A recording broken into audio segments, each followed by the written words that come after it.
On my way home from work. Easy day at work today. A little golf, little accounting, little bit of everything. But you're listening to Casey in the Car, a wholly owned subsidiary of the Jankyard Podcast.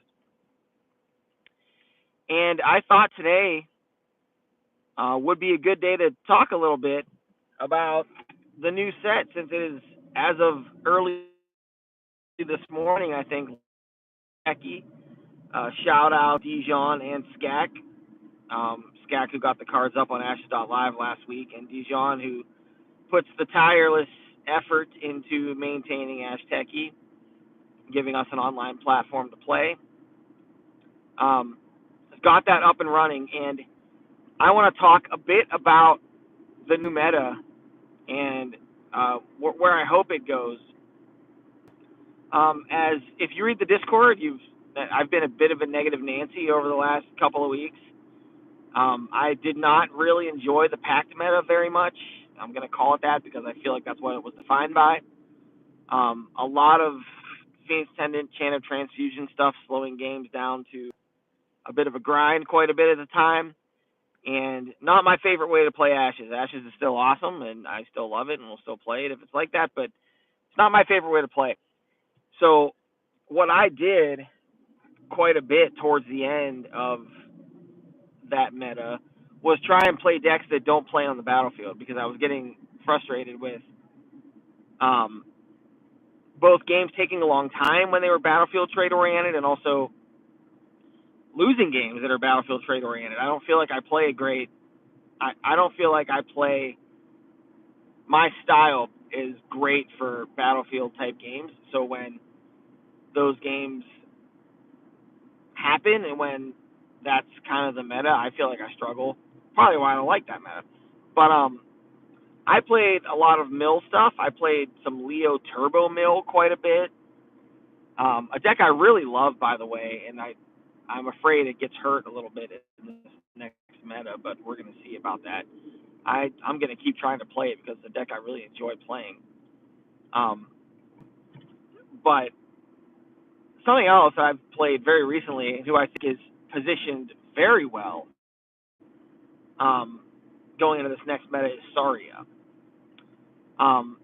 Saria is probably the most underrated Phoenixborn in history. She's been constantly underrated since small battlefield. Her ability is not great, or at least on the surface doesn't seem great. It's not very impactful. It doesn't affect the battlefield, but it does.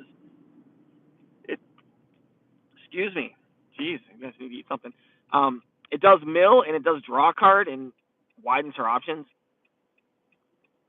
But part of the reason I think she's really positioned well going into this new meta is I don't really see the battlefield trade stuff going anywhere. Right? I think, if anything, these nature cards, while there is some bypass in there, and I'm not discounting Frost Frog and Ice Adaptation and stuff that can exhaust little things. Those are there. They are bypass tools, and there's a lot of side action fire adaptation stuff where you can get a ping and you can clear out a 1-life blocker potentially, and maybe that's a bypass tool. But I feel like those things are going to be used more for creating efficient battlefield trades than they are for bypassing and going straight to face. I don't know. That remains to be seen. But I do think that Saria with Seaside Raven, being able to destroy a 2-life unit on play is going to be a big deal. Adaptodon is a unit that people are hyping quite a bit. We're going to see how much play it actually sees. I think it's pretty good when it gets on the board. Koji's Wolfpack Leader is another 2-life unit that seems amazing, and because of that, there's been a lot of talk about Ice Trap in the meta, like Ice Trap being everywhere. Everybody's going to run 3 of Ice Trap, and maybe they do. But the other thing, there's another card in the game that kills 2-life units directly, and that's Seaside Raven. So the more 2-life units are running around out there, I think the more play and the more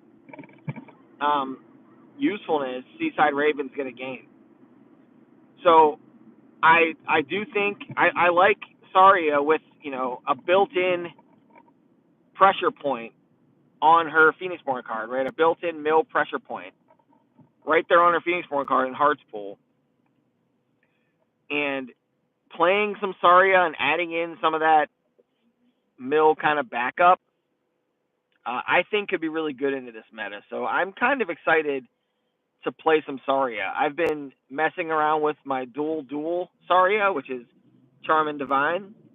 And it's performed really well for me in the couple games I played with it. That's before this meta, but even in this meta, I feel like it still can do well. Gonna have to be careful with board clog. We're gonna need to make sure we have some good, solid self clear in the deck because, again, Frost Frog, Ice Adaptation, there's more exhaustion coming into the meta right now. I tend to like Fire Adaptation as my adaptation of choice. I would rather damage something than exhaust it most of the time. But that doesn't mean when you got a small battlefield like this, you aren't gonna. They're not gonna want to exhaust your guys out. So I need to make sure I have some self clear. But anyway, I'm excited about Saria. I want to run her into this meta. I want to have a body inversion flex, kind of like our Jankyard Saria that we played in the team tournament together a ways back had, or the pod tournaments. I'm sorry, maybe not team. I think we played it all in a pod tournament. Love that Saria list. I want to start bringing that back a bit to play into this new meta. Because I think, people have said stuff like Wallop is going to be just another burn. I disagree. I think Wallop, while it can be hit your opposing Phoenix 4 in the face for 2, I feel like it's going to be much better as a spend 1 die, like instead of another burn spell, it's like another Water Blast. Side action Wallop, main action swing at something. I see Wing Lionesses getting Wallop put on them and trading into 4 life Knights. Stuff like, I see Battlefield swings. I think be a pretty darn good alteration to, again, create favorable trades.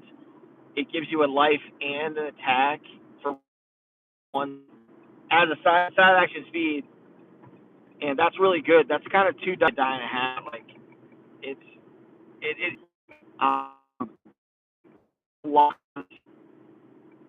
are just going to push our battlefield heavy meta kind of more into, like, even more down that road.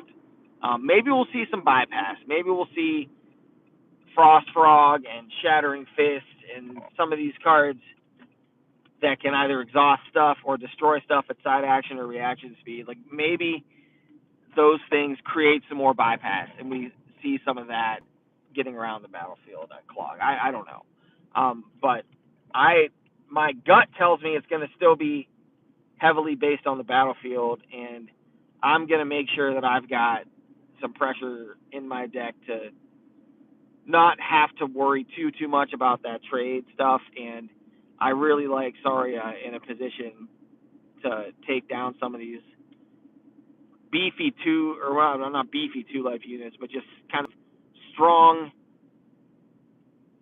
2 life units that can do other things on the board. And they're going to want to make their way onto the battlefield. So just the presence of Seaside Raven is going to deter some of that, or just capitalize when they actually make it down. So that's my thought for today. We're going to see where this meta goes. I'm glad to see this meta leaving. I hope that the nature cards kind of reinvigorate some new spice into some of the games. But I'll be around on Ash Techie looking for games. Until then, this is KC. I've been in the car. You've been listening to KC in the car. Peace.